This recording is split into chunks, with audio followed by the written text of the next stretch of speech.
Hello students, physics101.com YouTube channel में आप सभी का स्वागत है। क्लास 11th की फिजिक्स का आज का टॉपिक है एरर इन मेजरमेंट, मापन में त्रुटि। तो सबसे पहले आपको देखना होगा कि व्हाट इज एरर, यानी कि त्रुटि क्या है। त्रुटि त्रुटि एरर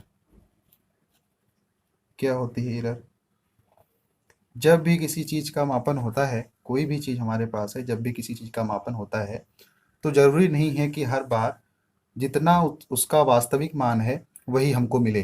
कभी कभी कुछ ऐसा होता है कि जो उसका वास्तविक मान होता है उससे हमको ज़्यादा भी मिलता है और कम भी मिलता है। तो ज़्यादा मिलना वो भी त्रुटि है और कम मिलना वो भी त्रुटि है। कैसे? देखिए, जैसे मान लीजिए आपके पास कोई एक छोटी सी छड़ है, स्टिक है, और इस स्टिक की लंबाई ए व्यक्ति को पता है और बी व्यक्ति को नहीं पता है। इसको पता है और इसको नहीं पता है। इसको पता है कि इसकी लंबाई 1 मीटर है और ये बी को देता है और कहता है कि कृपया इसकी लंबाई बताएं। तो ये जब नापेगा तो हो सकता है ये 1.1 नापे या फिर 0.9 मीटर नापे। ठीक है, तो कहने का मतलब ये हुआ कि यहाँ पर इसने ज़्यादा नाप लिया है और यहाँ पर इसने कम नाप लिया है। ठीक है, तो जो जितना ज़्यादा नापा है या जितना कम नापा है उसी को हम कहते हैं त्रुटि। क्लियर होगी बात? तो इस प्रकार की त्रुटि को हम कहते हैं पर्सनल एरर। पर्सनल एरर जिसे हम कहते हैं व्यक्तिगत त्रुटि। व्यक्तिगत त्रुटि। ठीक है, अब कभी कभी ऐसा होता है कि जिस इंस्ट्रूमेंट से आप नाप रहे हैं, मान लीजिए स्केल से नाप रहे हैं या फिर आप मीटर पैमाने से नाप रहे हैं, उसमें कुछ त्रुटि होती है। ठीक है, अगर उसमें त्रुटि होगी तो तब भी त्रुटि यहाँ पर आएगी। तो उस त्रुटि को हम कहेंगे यंत्रगत त्रुटि। यंत्रगत त्रुटि क्या बोलेंगे उसको? यंत्रगत त्रुटि बोलेंगे। कब? जब जिस चीज से आप नाप रहे हैं उसमें कोई दिक्कत हो, कुछ गड़बड़ी हो, तो उसे हम कहेंगे यंत्रगत त्रुटि, इंस्ट्रूमेंटल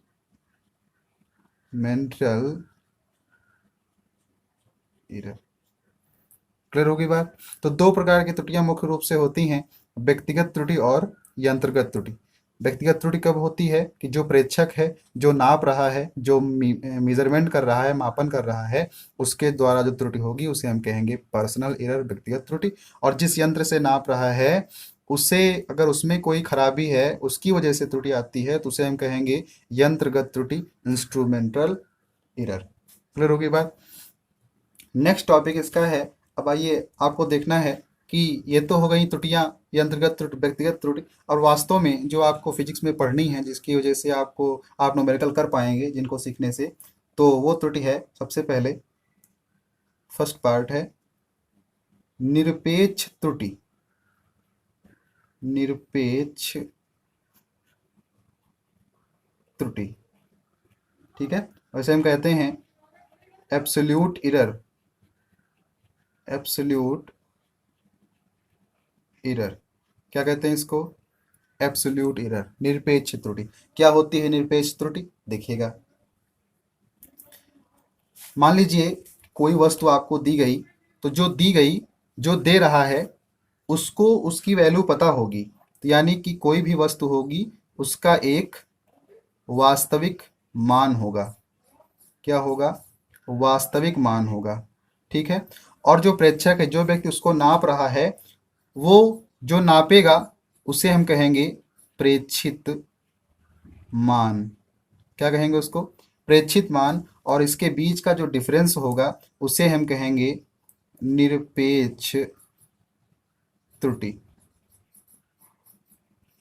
ठीक है, अब यहाँ पर ये डिफरेंस का सिंबल क्यों लगा हुआ है, माइनस या प्लस का सिंबल क्यों नहीं लगा हुआ है? क्योंकि कभी कभी प्रेक्षित मान इससे ज़्यादा भी हो सकता है और कभी कभी प्रेक्षित मान वास्तविक मान से कम भी हो सकता है, जैसे यहाँ पर हुआ था। वास्तविक मान कितना है इसका? 1। तो यहाँ पर इसका मान देखिए ज़्यादा हो रहा है, लेकिन यहाँ पर इसका मान कम हो रहा है। हमको बीच का डिफरेंस लेना होगा, ठीक है। तो इसे हम कहेंगे निरपेक्ष त्रुटि, ठीक है। तो मान लीजिए किसी भौतिक राशि का वास्तविक मान, भौतिक राशि का वास्तविक मान लीजिए कि ए है, ठीक है।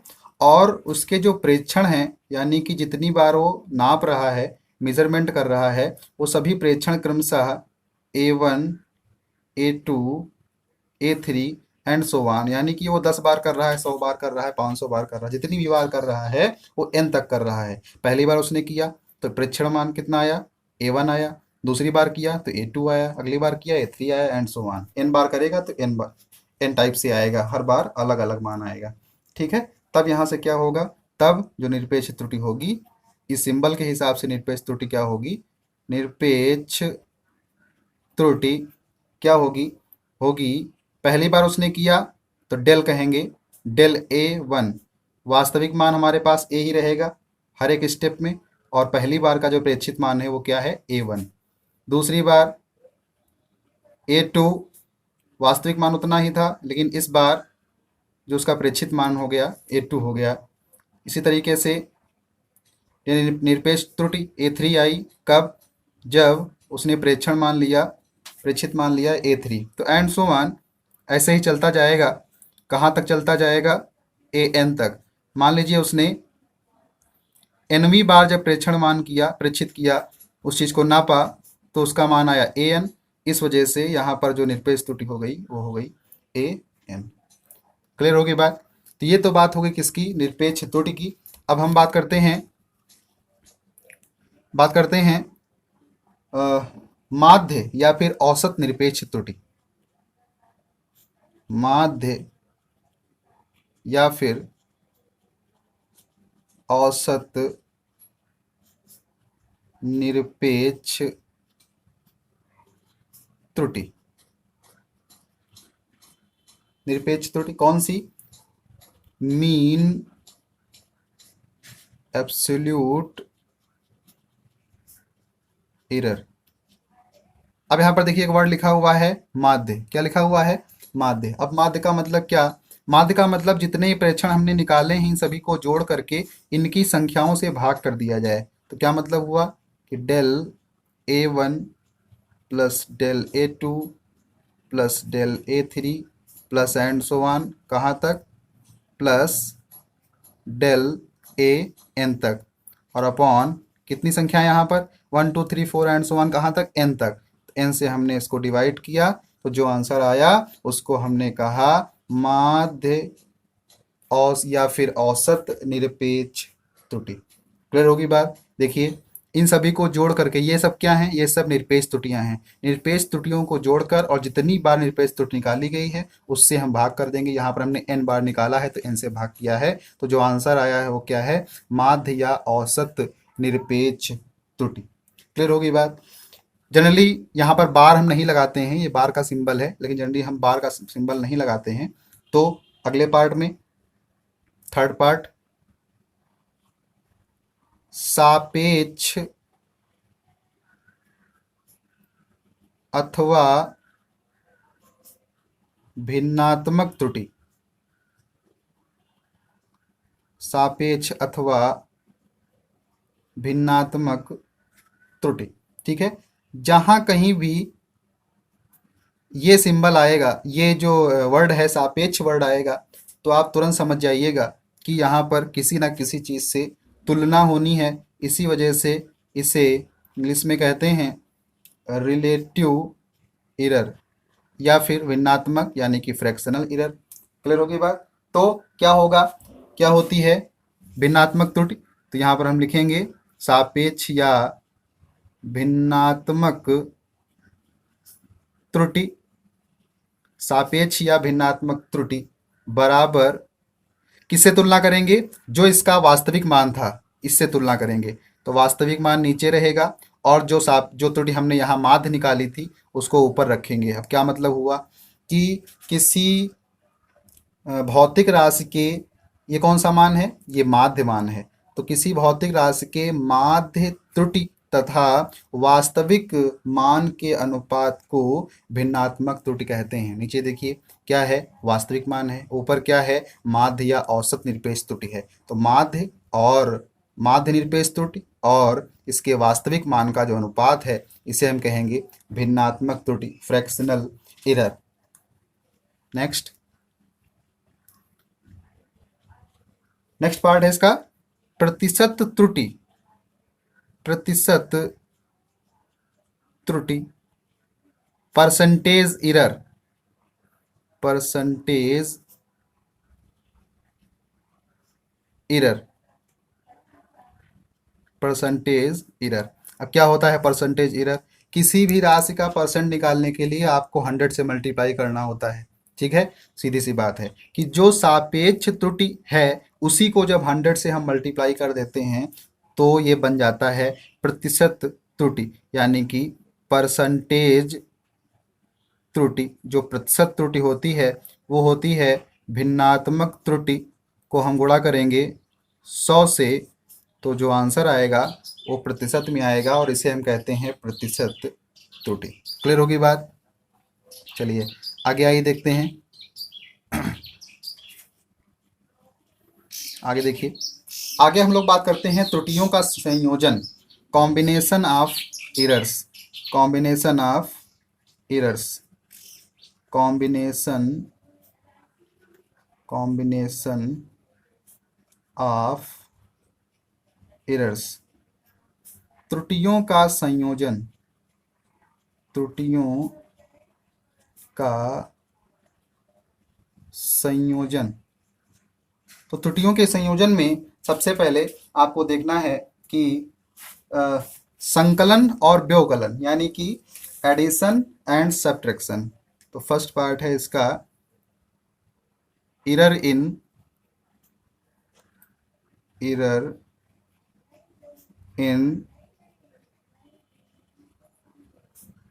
Addition and subtraction.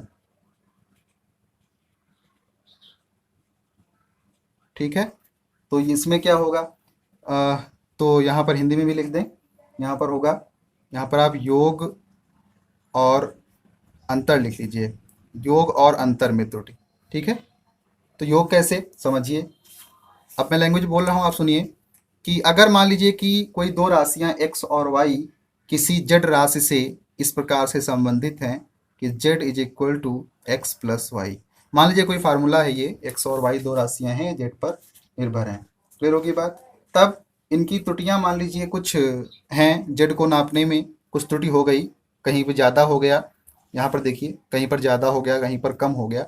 तब क्या हुआ, तब मान लीजिए कि z के मापन में त्रुटि आई डेल z, ठीक है, और ये प्लस माइनस रहेगी, और x के मापन में त्रुटि आई डेल x, ये प्लस माइनस रही, और जो y के मापन में त्रुटि आई वो भी आई डेल y प्लस माइनस। ठीक है, तब क्या होगा, तो ये त्रुटि या तो इसमें से घटाएंगे या फिर इसमें से जोड़ेंगे, तो दोनों साइन हम लेकर के चल रहे हैं।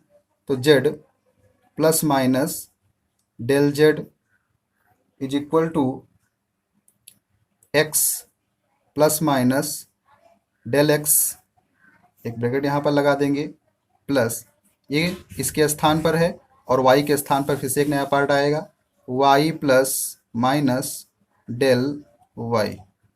इतनी बात क्लियर हो गई। ठीक है, तब देखिएगा यहाँ से क्या होगा कि z x और y, तो हम क्या करेंगे, इस z के स्थान पर जब हम x प्लस वाई रखेंगे, इस z के स्थान पर जब x प्लस वाई रखेंगे, यहाँ पर लिखेंगे x प्लस वाई, तो ये x इधर वाले x से कैंसिल होगा, ये y इधर वाले y से कैंसिल हो जाएगा, तो यहाँ पर बचेगा plus minus z is equal to del x, वो भी प्लस माइनस, और यहाँ पर भी प्लस माइनस बचेगा डेल y। तो यहाँ से अगर आप, ये हो गई हमारी त्रुटि। अगर हम बात करते हैं कभी भी मैक्सिमम एरर, अधिकतम त्रुटि, अधिकतम त्रुटि, मैक्सिमम एरर, तो जितने भी साइन माइनस के होंगे वो सब प्लस के बन जाएंगे। यहाँ पर डेल लगा लीजिए, तो हो जाएगा del z is equal to del x plus del y. ये हो गया योग और अंतर। इतनी बात क्लियर हो गई। अब आइए देखते हैं गुणन और भाजन में त्रुटि।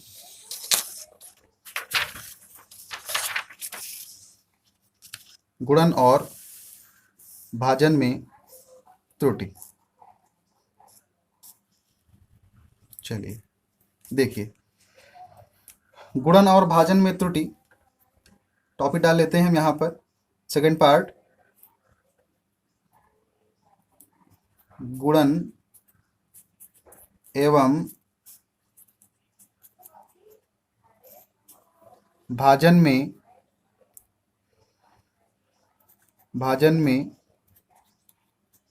त्रुटि। क्लियर होगी बात। तो गुणन और भाजन में त्रुटि, आइए देखते हैं कैसे। मान लीजिए कि कोई भी वही एक्स और वाई दो क्वांटिटी अब मल्टीप्लाई में जेड से संबंधित हैं। किससे संबंधित हैं? जेड से। और कैसे संबंधित हैं? मल्टीप्लाई से संबंधित हैं। क्लियर होगी बात। तब क्या होगा? तब देखिए, अब फिर से वही चीज़ कि जेड के मापन में डेल जेड प्लस माइनस त्रुटि हो रही है, एक्स के मापन में प्लस माइनस डेल एक्स त्रुटि हो रही है, वाई के मापन में प्लस माइनस डेल वाई त्रुटि हो रही है। ठीक है, तब क्या होगा?